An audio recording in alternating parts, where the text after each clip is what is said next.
వయసులో పెద్దవాడు, బంధువులందరిలో ఎంతో గౌరవప్రదంగా ఉండే ధనవంతుడైన మామయ్య సుందర్‌ని ఆడంబరమైన తన ఇంటికి తీసుకుపోయి, నేల మాళిగలోనున్న ఒక పెద్ద ఇనుప పెట్టెను తెరచి చూపించాడు.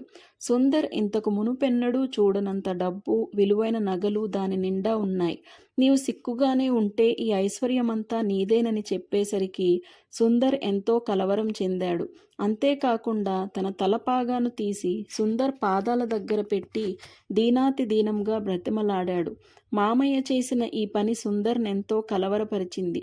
కుటుంబంలో అందరికంటే చిన్నవాడైన తన ముందు, ఆ సిక్కు కుటుంబంలో అందరికంటే పెద్దవాడైన మామయ్య ఇలా చేయడాన్ని చూసినప్పుడు, వారందరూ తన విషయంలో ఎంత ఆదుర్దా చెందుతున్నారో సుందర్‌కి బాగా అర్థమైపోయింది. వీటన్నిటి ద్వారా వారందరూ తన్నెంతో ప్రేమిస్తున్నారో సుందర్‌కు అర్థం కావడమే కాక, తన తల్లినైనను, తండ్రినైనను నాకంటే ఎక్కువగా ప్రేమించువాడు నాకు పాత్రుడు కాడనే వాక్యములో దాగియున్న శిష్యత్వపు క్రయాన్ని అనుభవంలో చూడగలిగాడు. కుటుంబం మీద ఉంచే ప్రేమాభిమానాలు ఎంతో బలీయమైనవి. వాటిని తెగతెంపులు చేసుకోవాలంటే హృదయాంతరాలను కలవరపరుచుకోక తప్పదు. తండ్రికి కలిగిన ఆశాభంగము, నిరాశ కుటుంబంలో మిగిలిన వారు వెలివేసినట్లుగా చూడ్డాన్ని భరించడం సుందర్‌కి చాలా కష్టమైపోయింది.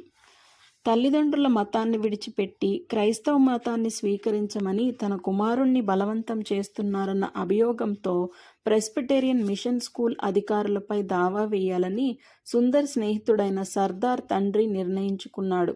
సహజంగానే చుట్టుపక్కలనున్న వారందరూ దీనిని గురించి చర్చించుకోవడం ఆరంభించారు.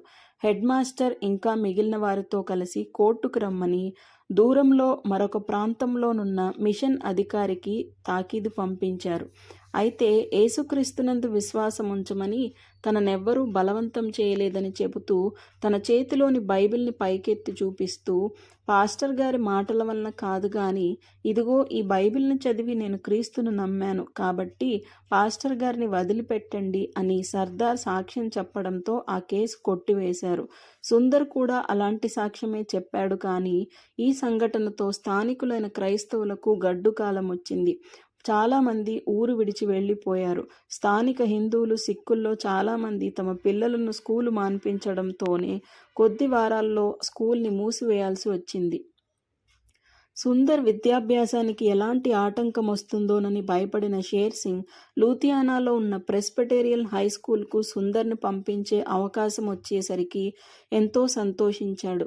అంతేకాకుండా అవమానం తెస్తూ గ్రామంలో ఉంచడం కంటే సుందర్‌ను దూరంగా పంపడమే బాగుంటుందనుకున్నాడు. సుందర్ అయితే దీన్ని అదృష్టంగా భావించాడు. క్రైస్తవ సమాజం మధ్య చేరి తన క్రైస్తవ విశ్వాసాన్ని స్వేచ్ఛగా వెల్లడిస్తూ హాస్టల్లో ఉండడం వలన తాను మంచి విద్యను అభ్యసించగలను అనుకున్నాడు. అక్కడి మిషనరీలు సుందర్‌ను సహృదయంతో చేర్చుకుని అతని ఇంటి వారితో ఎలాంటి గొడవలు రాకుండేందుకు గాను సిక్కుల ఆచార ప్రకారం సుందర్‌కు వంట చేయించటానికి ప్రత్యేకమైన ఏర్పాటు చేశారు. అయితే హాస్టల్లోని విద్యార్థుల ప్రవర్తనను, మాటలను ఏమాత్రమూ అదుపు చేయలేకపోయారు. అక్కడ తనకు బహుగా కలతపెట్టిన విషయాలేమిటో సుందర్ చెప్పకపోయినప్పటికీ, ఆ కుర్రవాళ్లలో తన క్రైస్తవ విశ్వాసాన్ని పంచుకోవాలనుకున్నాడో వారందరూ కేవలం నామకార్థ క్రైస్తవులని తెలుసుకున్న సుందర్ అదిరిపోయాడు. ప్రాథమిక పాఠశాలలోని ప్రధానోపాధ్యాయునితోనూ, తన వలనే మండుచున్న విశ్వాసం కలిగియున్న సర్దార్తోనూ తప్ప మరెవరితోనూ సన్నిహిత సంబంధాన్ని కలిగి ఉండలేదు. లూథియానాలోని పాఠశాలలో క్రైస్తవులను గూర్చి తనకుండిన భ్రమలు తొలగిపోవటంతో మొదటిసారి సెలవులకు వెళ్లిన సుందర్ మరలా తిరిగి రాలేదు. దీనితో క్రైస్తవుడిగా మారాలనే అభిప్రాయాన్ని విరమించుకున్నాడేమోనని ఇంటివారు ఎంతో సంతోషించారు. సుందర్‌ని ఎంతో ప్రేమగా చూసుకున్నారు. అయితే సుందర్ బైబిల్ చదువుతున్నాడని, యేసుప్రభువుకు ప్రార్థిస్తున్నాడని, పూజలలో పాలు పొందకూడదని, వారి గుళ్లకు వెళ్ళకూడదని సుందర్ చేసుకున్న నిర్ణయంలో ఎలాంటి మార్పు లేదని తెలియడంతో వారి వైఖరి పూర్తిగా మారిపోయింది. అతని మనసు మార్చటానికి శతవిధాలా ప్రయత్నించారు. కుటుంబంలో మిగిలిన వారందరూ ఒకే చోట చేరి రుచికరమైన రకరకాల వంటలతో సరదాగా భుజిస్తుంటే తానొక్కడే ఒంటరిగా వరండాలో కూర్చుని భోజనం చేయడం ఎలా ఉంటుందో సుందర్కు తెలిసొచ్చేటట్లు చేశారు. కొందరు ఎగతాళి చేస్తే అతన్ని క్రైస్తవ్యంలో నుండి బయటకు లాక్కు రావాలన్న ధ్యేయంతో వాగ్వాదం చేశారు మరికొందరు. ఈ దశలో మహారాజు దర్బారులో పనిచేస్తున్న ఒక బంధువు ఇంటికి సుందర్ని పంపించారు. ఆ బంధువు సుందర్ని మహారాజు గారి దగ్గరికి తీసుకుని వెళ్ళాడు.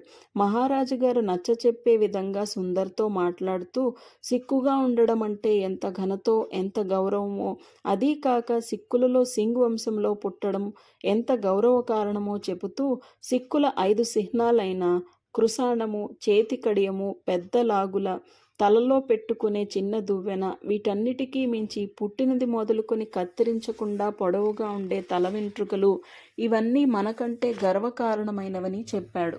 మహారాజు దగ్గర ఎంతో వినయముగా నిలబడి ఇవన్నీ విన్న సుందర్ క్రీస్తునందు తనకున్న విశ్వాసము నుండి వీసవంతైనా తొలగకపోవడంతో రౌద్రుడైపోయిన రాజు, నీవసలు సింహానివే కావు, నీ ఒక నక్కవి అని వెటకారంగా మాట్లాడి పంపించి వేశాడు. రాజు సముఖము నుండి ఇలా అవమానంతో పంపివేయబడ్డంతో సుందర్ బంధువు కూడా అతని మీద తన కోపాన్ని బాహాటంగా వెల్లడించాడు. 15 ఏళ్ల వయసున్న ఈ కుర్రవాని మనోవిశ్వాసాన్ని తొలగించలేకపోయినప్పటికీ అతని నోరు మూయించటానికి నలుదిక్కుల నుండి వచ్చిన ఒత్తిళ్లు చాలు. అయితే సుందర్ విషయంలో అంతా భిన్నంగా జరిగింది.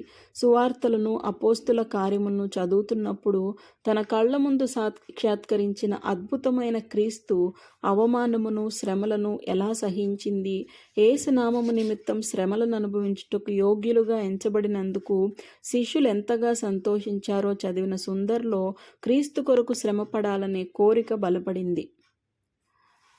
ఒకానొక దినం సుందర్ పెద్దవాడయ్యాడని, అతడొక సిక్కు మతస్థుడని తెలిపే వేడుకలో పాలు పొంది వారు చేయమనే పనులన్నిటినీ సుందర్ చేయడానికి అంగీకరించలేదు. అయితే తన జాతిని, పితరుల్ని వదిలివేయాలని అతని ఉద్దేశం కాదు.